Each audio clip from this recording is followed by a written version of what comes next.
జ్ఞాన చైతన్య ప్రసారం. నమస్కారం, మన ధర్మం కార్యక్రమానికి స్వాగతం. ఇవాటి మన ధర్మం కార్యక్రమంలో మన ధర్మ సందేహాలను నివృత్తి చేసేందుకు మనతో పాటు ఉన్నారు ప్రముఖ ఆధ్యాత్మికవేత్త బ్రహ్మశ్రీ గడ్డమనుగు రామకృష్ణమూర్తి గారు. గురుగారు నమస్కారం. ఓం శ్రీమాత్రే నమః. గురుగారు, రుద్రం చదివి సుందరకాండను పరిశీలిస్తే రుద్రతత్వానికి హనుమకు పోలిక కనిపిస్తుందని చెప్తారు. దీన్ని ఎలా తెలుసుకోవాలి? హనుమ 100 యోజనాల సముద్రాన్ని దాటే క్రమంలో సురసను జయించటం కోసం 100 యోజనాలుగా తన శరీరాన్ని పెంచుతాడు. అనంతరం సూక్ష్మంగా మారి సురస నోటిలోకి వెళ్ళి బయటకు వచ్చి తన ప్రయాణాన్ని కొనసాగిస్తాడు. ఆ తరువాత సింహికను తన గోళ్లతో చీల్చి సంహరిస్తాడు. లంకిణిని జయిస్తాడు. ఈ అన్ని సమయాలలో కూడా తన శరీరాన్ని పెంచి మళ్ళీ చిన్నగా మార్చుకుంటాడు. శరీరాన్ని పెంచిన తరువాత చల్లబడాలి అంటే, కోపంతో ఉద్విగ్నమైన మనస్సును శాంతపరుచుకోవాలి అంటే స్తోత్రాలు కావాలి, ఎందరో వచ్చి ప్రసన్న పాఠాలు చెప్పాలి. కానీ ఆ అవసరం లేకుండానే తనంత తానే తనలోని ఆలోచనతో ప్రసన్నతతో నిగ్రహించుకున్నాడు. కనుకనే హనుమను రుద్రుని యొక్క రూపంగా అభివర్ణిస్తారు. రుద్రాన్ని చూస్తే నమస్తే రుద్రమన్యవ ఉతోత ఇషవే నమః, నమస్తే అస్తు ధన్వని బాహుభ్యాముతతే నమః, యాత ఇషు శివతమా శివం బభూవతే ధను అంటూ, ఓ రుద్ర, నీ కోపానికి ఒక నమస్కారం, నీ ధనుస్సుకు ఒక నమస్కారం, నీ బాహులకు ఒక నమస్కారం. నీ కోపాన్ని ఎవరు చల్లార్చగలరయ్యా? దానిని నువ్వే నిగ్రహించుకోగలుగుతావు. కనుక మా మీద కోపాన్ని ప్రదర్శించకుండా కరుణించవయ్యా అంటూ ప్రార్థిస్తాం. అంటే తన కోపాన్ని తానే నిగ్రహించుకునే శక్తి అక్కడ హనుమకు కనపడింది, ఇక్కడ రుద్రుడికి కనపడింది. అందుకే సుందరకాండ చదువుతూ ఉంటే మనకు రుద్రం జ్ఞాపకం వస్తుంది. అలానే నమో దూతాయ చ ప్రహితాయ చ అని శివుణ్ణి మనం కీర్తిస్తాం. దూత అంటే తన అభిప్రాయాన్ని ఎదుటివాడికి అర్థమయ్యేలా చెప్పి, ఎదుటివాడి అభిప్రాయాన్ని తాను గ్రహించి ఆ సందేశాన్ని తన ప్రభువుకు చేర్చేవాడు.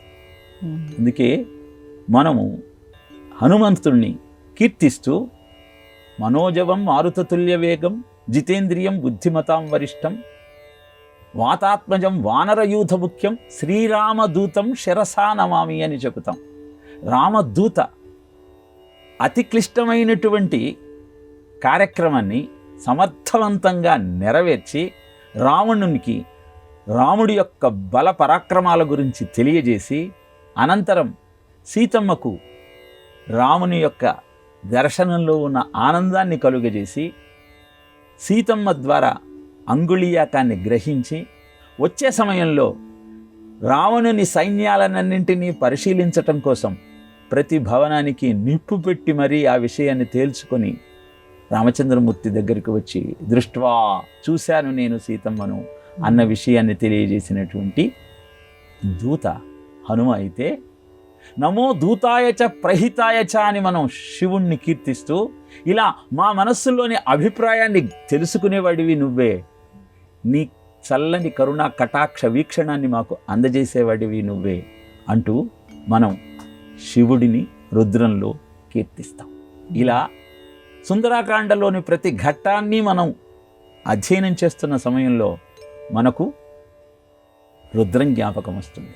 రుద్రంలో మనం చెప్పే అనువాకాల యొక్క అంతరార్థం అవగతమవుతుంది. శ్రీమన్నారాయణుడు ధర్మ పరిరక్షణార్థమై రామచంద్రమూర్తిగా అవతరిస్తే, లక్ష్మీదేవి సీతమ్మగా భూమండలం మీద అవతరిస్తే, ఆ శివుడే హనుమగా రామకార్యం కోసం భూమండలం మీదికి వచ్చాడని హనుమను రుద్రస్వరూపంగా అభివర్ణిస్తారు. అందుకే హనుమద్ వైభవాన్ని ఆవిష్కరించిన సుందరకాండలో మనకు శివుని యొక్క తత్వమంతా ద్యోతకమవుతూ ఉంటుంది, కనపడుతూ ఉంటుంది. అందుకే సుందరకాండను చదువుతూ ఉంటే రుద్రాన్ని అధ్యయనం చేసిన అనుభూతి కలుగుతుంది అని పెద్దలు తెలియజేస్తారు. గురుగారు, ఐన్స్టీన్ ప్రతిపాదించినటువంటి సిద్ధాంతం, ఫోటాన్ సిద్ధాంతం, పురాణాలలో మనం చూస్తే కాంతి కిరణంలో వర్ణనను పోలి ఉంటుంది అని చెప్తారు. ఎంతవరకు నిజమే? మొట్టమొదట కాంతి తత్వాన్ని తెలియజేసిన వాడు న్యూటన్. కాంతి అణుఖండాలుగా ప్రయాణం చేస్తుంది, తెల్లగా ఉంటుంది, 7 రంగుల మిశ్రమంగా ఉంటుంది అని ఒక పట్టకాన్ని, ప్రిజాన్ని పెట్టి దాని నుంచి తెల్లని కాంతిని పంపించి 7 వర్ణాలలో అది ఆవిష్కరింపబడితే దాన్ని మళ్ళీ ఇంకొక పట్టకం గుండా తీసుకువెళ్ళి తెల్లని కాంతిగా అది 7 వర్ణాల మిశ్రమంగా మనకు తెలియజేసి కాంతి పార్టికల్స్ రూపంలో ప్రయాణం చేస్తుంది అని తెలియజేశాడు. ఇది 1704లో జరిగితే అనంతరం యంగ్ అనే సైంటిస్టు స్లిట్ ఎక్స్పెరిమెంట్ ద్వారా కాంతి తరంగాలుగా ప్రయాణం చేస్తుందన్న సత్యాన్ని నిరూపించాడు. ఐన్స్టీన్ కాంతికి పార్టికల్ నేచర్, వేవ్ నేచర్, తరంగాలుగా ప్రయాణిస్తూ పార్టికల్స్గా ముందుకు వెళ్ళే గుణాలు ఉన్నాయని, అవే అణుఖండాలైనటువంటి ఫోటాన్స్ అని నిరూపించాడు. ఇంత వివరణ నేను ఎందుకు ఇచ్చాను అంటే, ఆధునిక విజ్ఞానం ఏదైతే పరిశోధించి 1600 నుంచి 1900 సంవత్సరం దాకా కృషి చేసి కష్టపడి పరిశోధించి పరిశీలించి తెలియజేశారో దాన్ని పురాణంలో సప్తాశ్వరథమారూఢం ప్రచండం కశ్యపాత్మజం శ్వేతపద్మధరం దేవం తం సూర్యం ప్రణమామ్యహం. సూర్యుడు కాంతికి నిలయం. ఆయన ఎలా ప్రయాణం చేస్తాడు? 7 గుర్రాలను పూంచి ముందుకు సాగుతాడు. ఈ 7 గుర్రాలను పగ్గాలుగా 7 పాములు పట్టుకొని నడుస్తున్నాయి. పామును పరిశీలించినట్టయితే తోక సన్నగా ఉంటుంది, తల మీద మణి ఉంటుంది.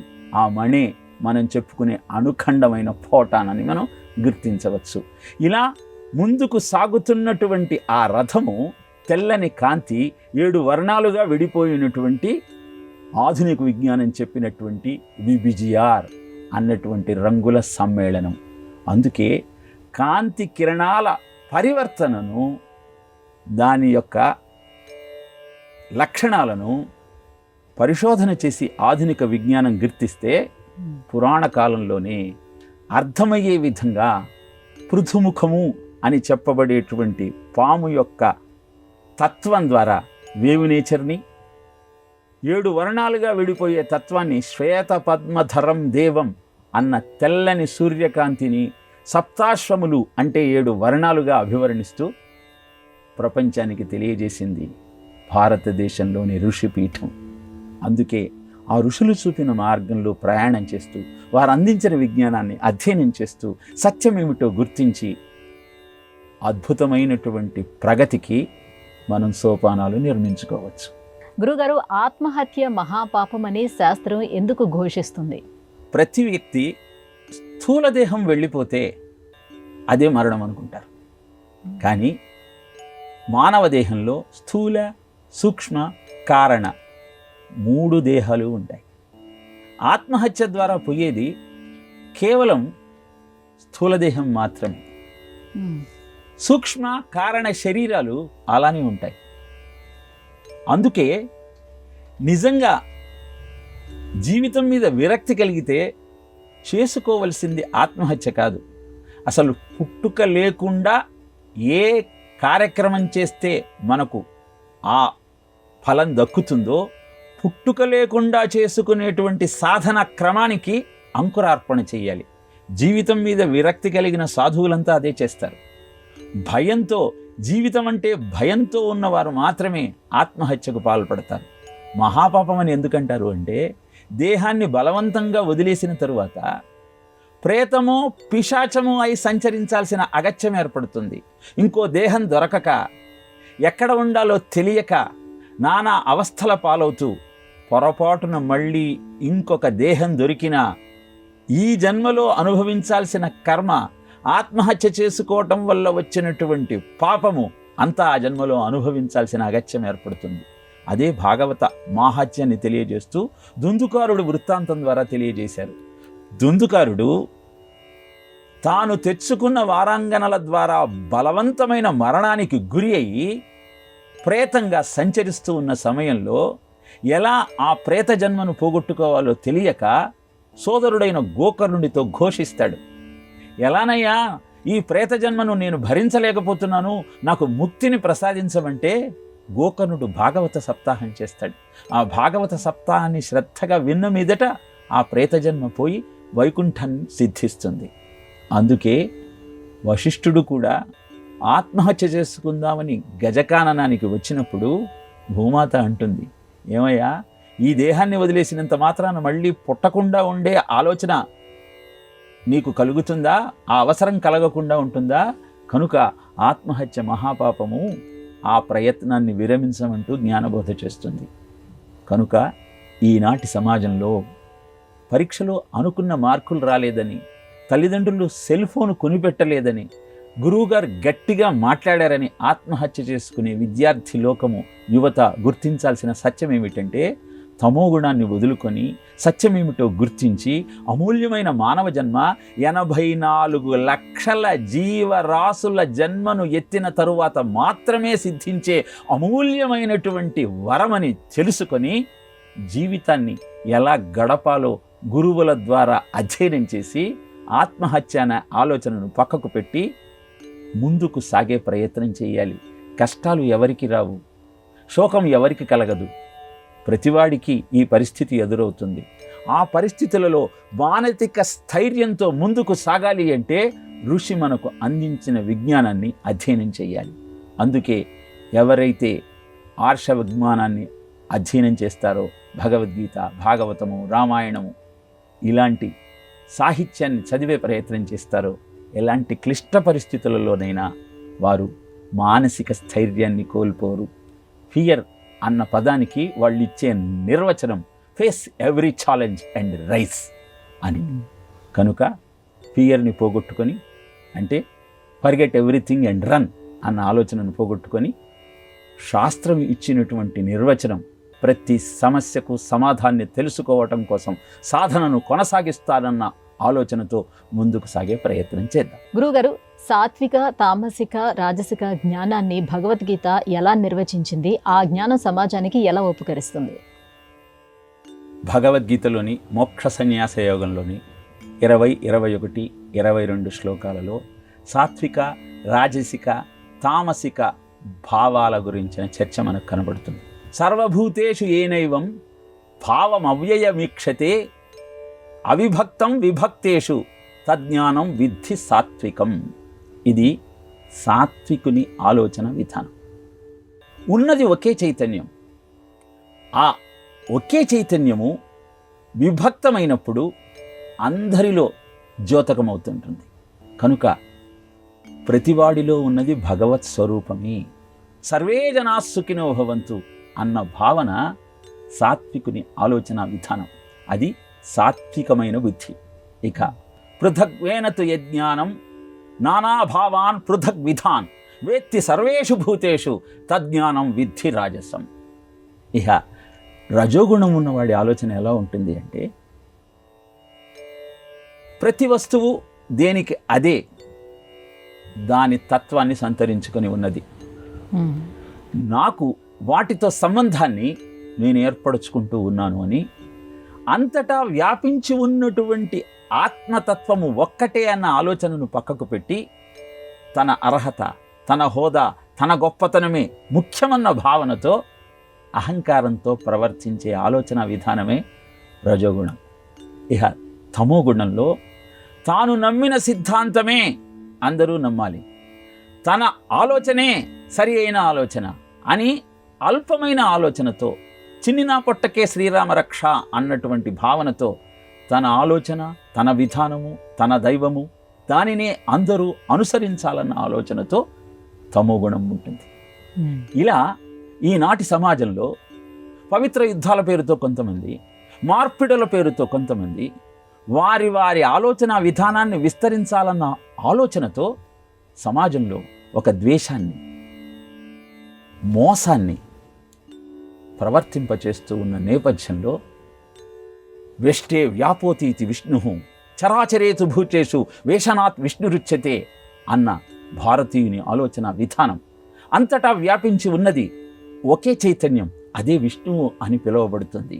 నేను విష్ణు భక్తుణ్ణి, శ్రీమన్నారాయణుని సేవకుడిని అన్న భావనతో ప్రతివారిలో ఆ విష్ణుతత్వాన్నే చూస్తూ ఆరాధిస్తూ లోకా సమస్తా సుఖినో భవంతు, ఎదుటివాడికి కష్టం కలిగిస్తే ఆ పరమాత్మకు, ఆ శ్రీమన్నారాయణుడికి నేను కష్టం కలిగించేటట్టే అన్న భావనతో సంచరిస్తాడు.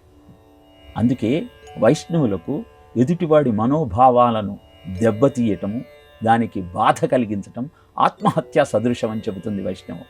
తన మాటలతో కానీ చేతలతో కానీ ఎదుటివారికి ఎలాంటి హాని చేయకుండా ఉండటమే నిజమైన విష్ణు భక్తి. అలా సాత్వికమైన ఆలోచన తరతరాలుగా భారతీయుని రక్తంలో, డిఎన్ఏలో ఇమిడిపోయి ఉన్నది. కానీ నేటి సమాజంలో అనేకమైన విధర్మీయ విదేశీయ శక్తులు తమ ప్రాబల్యాన్ని పెంచుకోవాలన్న ఆలోచనతో రజో తమో గుణంతో ఉన్నటువంటి ఆలోచన విధానాన్ని విస్తరింపచేస్తూ ఉన్నారు. భగవద్గీత జ్ఞానము అలాంటి ఆలోచన విధానాలకు బుద్ధి చెప్పి సరి అయినటువంటి జీవన విధానాన్ని ఆవిష్కరించే విధంగా మనను ముందుకు సాగింపచేస్తుంది. అందుకే భగవద్గీతను అధ్యయనం చేసి అద్భుతమైనటువంటి సాత్విక ఆలోచన విధానాన్ని ఆవిష్కరిస్తూ శ్రీమన్నారాయణుడు అందరిలో కొలువై ఉన్నటువంటి అద్భుతమైన చైతన్యం అన్న భావనతో అందరినీ ఆ విష్ణు స్వరూపంగా భావిస్తూ హరిమయము విశ్వమంతయు హరి విశ్వమయుండు, సంశయము పని లేదు, హరిమయము కాని ద్రవ్యము పరమాణువు లేదు, వంశపావన వింటే అని శుకుడు పరీక్షిత్తుకు చెప్పినట్టు ఆ జ్ఞానాన్ని అవగతం చేసుకుంటూ యోమాం పశ్యతి సర్వత్రా సర్వంచమై పశ్యతి తస్యాహం న ప్రణశ్యామి సచమేన ప్రణశ్యతి. భగవంతుడిలో అందరినీ చూస్తూ, అందరిలో భగవంతుడిని చూస్తూ అద్భుతమైన జీవన విధానానికి శ్రీకారం చుట్టటమే నిజమైన సాత్వికపు ఆలోచన. దాన్ని పెంచుకుందాం, ఆనందంగా జీవనాన్ని కొనసాగిద్దాం. గురువుగారు, సాధ్వి అరుంధతికి ఆ పేరు పెట్టడంలో ఆంతర్యం ఏమిటి? ఆమె యొక్క ప్రత్యేకత ఏమిటి? సాధ్వి అరుంధతి మొదట బ్రహ్మదేవుడు చేసిన సంకల్ప సృష్టి నుంచి అవతరించిన సంధ్య. ఉత్తమోత్తమమైన ఆలోచన విధానంతో, జగన్మోహన సౌందర్యంతో సంధ్య అవతరించిన తరువాత బ్రహ్మదేవుడు మన్మథుణ్ణి సృష్టించాడు. మన్మథుడి కారణంగా సంధ్య మీద అందరికీ వికారం కలిగింది. అప్పుడు సంధ్య తన దేహాన్ని త్యజించాలని సంకల్పించి శివుడి గురించి ఘోరమైన తపస్సు చేసింది. ఒక యుగం పాటు సాగినటువంటి ఆ తపస్సు కారణంగా శివుడు ప్రత్యక్షమై మేధాతిథి చేస్తున్నటువంటి యజ్ఞంలో నీ దేహాన్ని త్యాగం చేయమని చెప్పి, త్యాగం చేస్తున్న సమయంలో ఆమె ప్రాణాలను, ప్రాణశక్తిని ఒక అందమైనటువంటి 8 ఏళ్ల బాలికగా అవతరింపజేశాడు. అలా జన్మించినటువంటి ఆ బాలిక మేధాతిథి దగ్గరికి వెళ్ళి ఆయన ఒడిలో కూర్చుంది. అలా అద్భుతమైన తపశ్శక్తితో ధర్మ విరుద్ధమైన ఆలోచనకు స్వస్తి చెప్పి ధర్మ మార్గాన జీవితాన్ని గడపటానికి ఎలాంటి అవరోధం లేకుండా ఆలోచన ద్వారా మార్గదర్శకం చేయగలిగిన గుణము కలిగినది కనుక ఆ తల్లికి అరుంధతి అని నామకరణం చేశారు. రుంధ అంటే అడ్డుపడటం, అరుంధ అంటే అడ్డు లేకుండా కొనసాగించటం. ఆ అరుంధతిని వశిష్ఠుడికిచ్చి వివాహం చేశారు. వశిష్ఠుడు అంటే కామేచ క్రోధేచ వశే తిష్టతి ఇది వశిష్ఠ అని, కామాన్ని క్రోధాన్ని నిగ్రహించుకొని జీవితాన్ని కొనసాగించే తత్వము కలిగినవాడు. ఇలా ధర్మ మార్గాన ప్రయాణిస్తూ కామక్రోధాలను నియంత్రించుకుంటూ ఏ దాంపత్యమైతే కొనసాగుతుందో అది అందరికీ ఆదర్శమవుతుంది. వారి జీవనం అందరూ అనుసరించాల్సినటువంటి సాధన క్రమంగా అవతరిస్తుంది. అందుకే ఆమెకు అరుంధతి అని నామకరణం చేశారు. గురుగారు, ఏ శుభకార్యమైనా ఋగ్వేద మంత్రమైనటువంటి గణానాం త్వ అన్న మంత్రంతోనే ఎందుకు ప్రారంభమవుతుంది?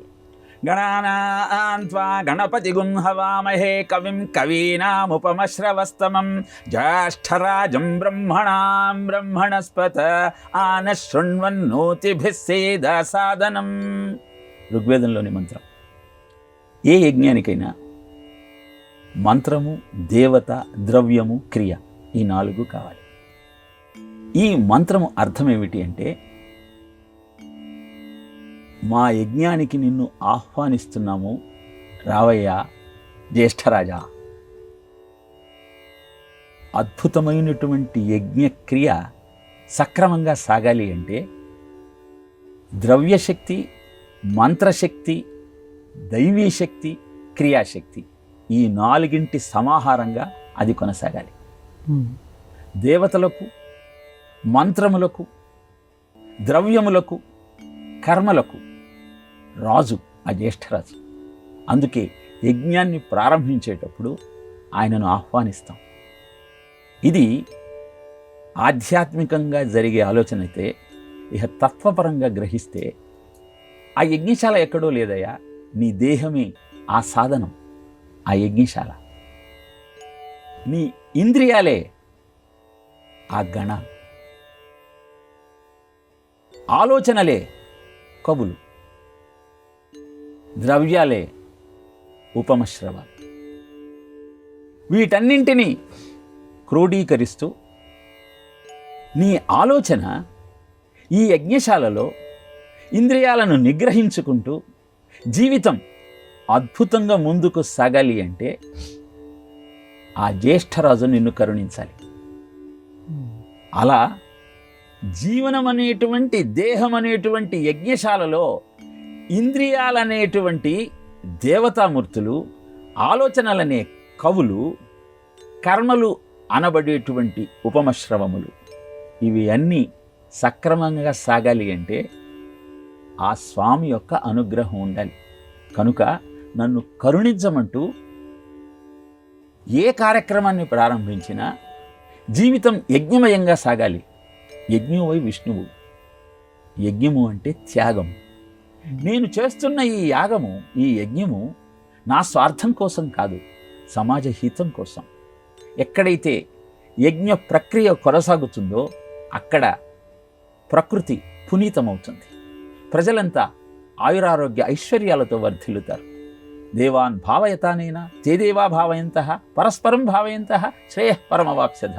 భగవద్గీత కూడా అదే చెప్తుంది. దేవతామూర్తులను యజ్ఞయాగాది క్రతువుల ద్వారా ఆరాధన చేసి వారి ద్వారా మన కోరికలను నెరవేర్చుకొని తరువాత కృతజ్ఞతాభావంతో వారిని మళ్ళీ మనం ఆశ్రయించగలిగితే జీవితం యజ్ఞమై, తపోమయమై, జ్ఞానమయమై అద్భుతమైన ఆనందంతో ముందుకు సాగుతుంది. అలాంటి యజ్ఞయాగాది కర్మలన్నింటికీ మనం స్వస్తి చెప్పాం. నిత్య నైమిత్తిక కర్మలను మరిచిపోయాం. కేవలం విషయ భోగాలు, ఇంద్రియ సుఖాలే సర్వస్వమన్న భావనతో ప్రత్యక్ష దైవాలైన తల్లి, తండ్రి, గురువులను కూడా పట్టించుకోలేనటువంటి ఒక దయనీయమైన స్థితిలో మన జీవితం కొనసాగుతుంది.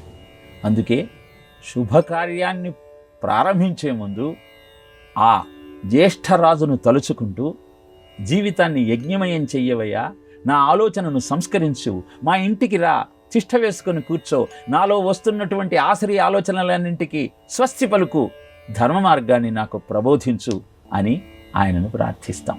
అదే గణానాం త్వా గణపతిగుం హవామహే కవిం కవీనాముపమశ్రవస్తమం జ్యేష్ఠరాజం బ్రహ్మణాం బ్రహ్మణస్పత ఆనశృణ్వన్నోతిభిः సేదసాదనం అంటూ ఇంటికి గణపతిని ఆహ్వానించే అద్భుతమైన ఋగ్వేద మంత్రం.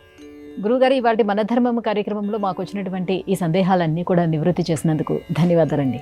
కృష్ణ. ఇది ఇవాళ మన ధర్మం కార్యక్రమం. రేపు మన ధర్మం కార్యక్రమంలో మళ్ళీ కలుసుకుందాం. నమస్కారం. ఈ కార్యక్రమాన్ని తిరిగి చూడాలనుకుంటే www.youtube.com/ETV Life Spiritual లో చూడవచ్చు.